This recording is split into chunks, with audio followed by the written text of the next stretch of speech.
Friends, सुनो इस बात को बहुत ध्यान से और समझो।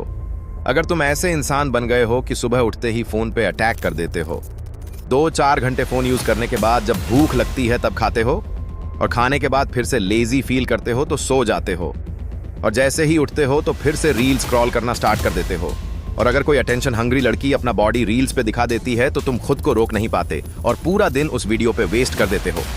इसको एक नॉर्मल सेल्फ इंप्रूवमेंट वीडियो मत समझना, क्योंकि मैं सिर्फ वीडियो बनाने नहीं आया हूं। मैं एक 21 साल का लड़का हूं जो हर दिन यही सब चीजें फेस करता है। लेकिन सबसे अच्छी बात यह है कि मैंने इन सब प्रॉब्लम्स का सॉल्यूशन ढूंढ लिया है। इसलिए वीडियो एंड तक देखना, क्योंकि यह वीडियो तुम्हारी 99% प्रॉब्लम सॉल्व कर देगा।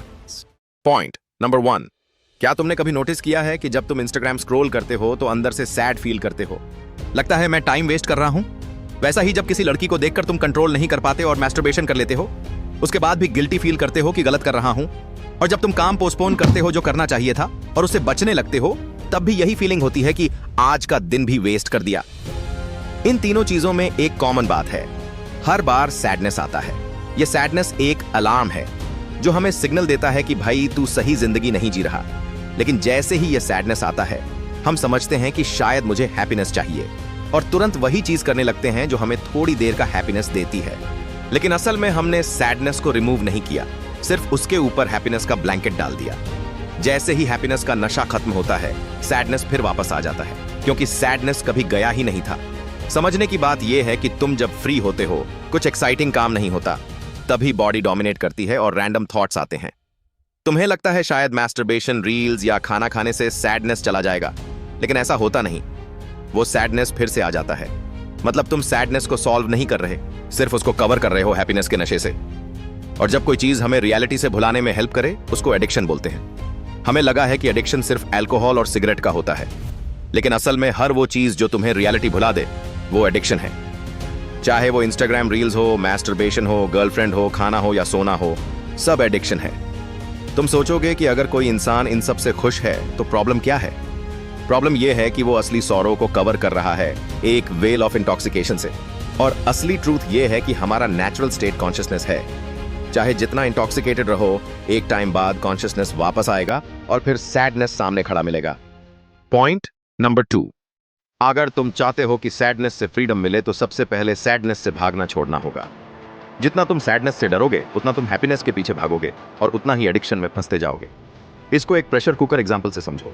तुम एक कुकर हो, उसके अंदर धीरे धीरे प्रेशर बन रहा है, यही सैडनेस है। लेकिन हर बार जब प्रेशर बढ़ता है, तुम विसल बजा देते हो, यानी एडिक्शन का सहारा लेते हो। रील्स देखना, मैस्टरबेशन करना, गेम्स खेलना, गर्लफ्रेंड के साथ टाइम पास करना, ये सब विसल है। लेकिन जब तक तुम विसल बजाते रहोगे, कुकर के अंदर की दाल कभी प्रॉपर्ली कुक नहीं होगी। मतलब तुम्हारे अंदर जो ग्रोथ होनी चाहिए वो कभी नहीं होगी। सैडनेस तुम्हें ग्रो कराने आया है, लेकिन तुम बार बार उससे बच रहे हो। असल बात यह है कि सैडनेस कोई एनिमी नहीं है, वो तुम्हारा सबसे बड़ा टीचर है। अगर तुम उसको फेस करना सीख जाओ तो धीरे धीरे वो प्रेशर तुम्हें तोड़ेगा नहीं, बल्कि तुम्हें और स्ट्रांग बनाएगा। पॉइंट नंबर 3, बहुत सारे लड़के मुझसे बोलते हैं, भाई मुझे कोई मोटिवेट नहीं कर सकता, मैं पूरा दिन लेजी रहता हूं। लेकिन सच्चाई यह है कि जब तक तुम्हारे अंदर आग जल रही है, तुम्हें मोटिवेशन की जरूरत ही नहीं होती।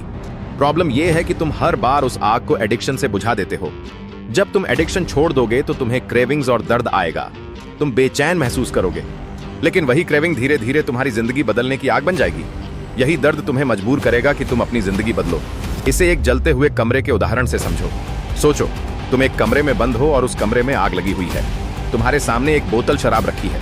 अब तुम्हारे पास सिर्फ 2 रास्ते हैं। बोतल पी लो, बेहोश हो जाओ और आग में जलकर मर जाओ।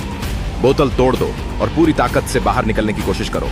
हो सकता है बच जाओ, हो सकता है मर जाओ, लेकिन तुम अपनी पूरी इज्जत और गर्व के साथ मरोगे। और यही एटीट्यूड तुम्हें अपनी लाइफ में अपनाना है। पॉइंट नंबर 4, समझ लो, जो तुम हैप्पीनेस समझ रहे हो वो असल में इंटॉक्सिकेशन है। 2 टाइप्स के हैप्पीनेस होते हैं। छोटी easy happiness, reels, porn, masturbation, खाना, सोना। बड़ी happiness, car, house, money, respect, status. छोटी हैप्पीनेस तो तुम्हें पता है कि यूजलेस है, लेकिन बड़ी हैप्पीनेस भी असल में तुम्हें वो अंदर का दुख खत्म नहीं करेगी। हर चीज एक टाइम के बाद बॉक्स बन जाती है। 3 टाइप्स के लोग होते हैं। तामसिक, छोटी हैप्पीनेस में एडिक्ट। राजसिक, छोटी हैप्पीनेस छोड़कर बड़ी हैप्पीनेस के पीछे भागते हैं। सात्विक, समझते हैं कि ना छोटी ना बड़ी, दोनों हैप्पीनेस से दुख दूर नहीं होगा। असल में अंदर जाकर दुख को समझना होगा। पॉइंट नंबर 5, सोचो क्या सिर्फ ये स्टेप्स फॉलो कर लोगे तो तुम्हारी जिंदगी बदल जाएगी? नहीं, क्योंकि हीरो तभी बनता है जब विलन उससे बड़ा हो। तुम्हारी लाइफ का विलन है माया, एडिक्शन। ये तुम्हें बार बार बुलाएगा, तुम्हें बोलेगा कि चल इंस्टाग्राम देख ले, चल गर्लफ्रेंड से बात कर ले, चल थोड़ा सो ले। लेकिन तुम्हारा जवाब हमेशा ये होना चाहिए, हाँ तुम सही कहते हो, तुम मुझे थोड़ा हैप्पीनेस देते हो, लेकिन तुम्हारे साथ रहकर मुझे 10 गुना ज्यादा पेन मिलता है। अगर मैं सफर करूंगा तो वो पेन मैं चूज करूंगा जो मुझे फ्रीडम दे। दोस्तों, यही सब मैं कहना चाहता हूं। अगर तुम्हें रोना है तो रो लो, अगर तुम्हें तड़पना है तो तड़प लो, लेकिन एडिक्शन मत करना। यही तुम्हारा असली स्ट्रगल होगा। आने वाले वीडियोस में मैं बताऊंगा कि डिस्ट्रैक्शंस खत्म करने के बाद फ्री टाइम में क्या करना है। तब तक अपना पाथ खुद बनाओ, मिस्टेक्स करो और सीखो।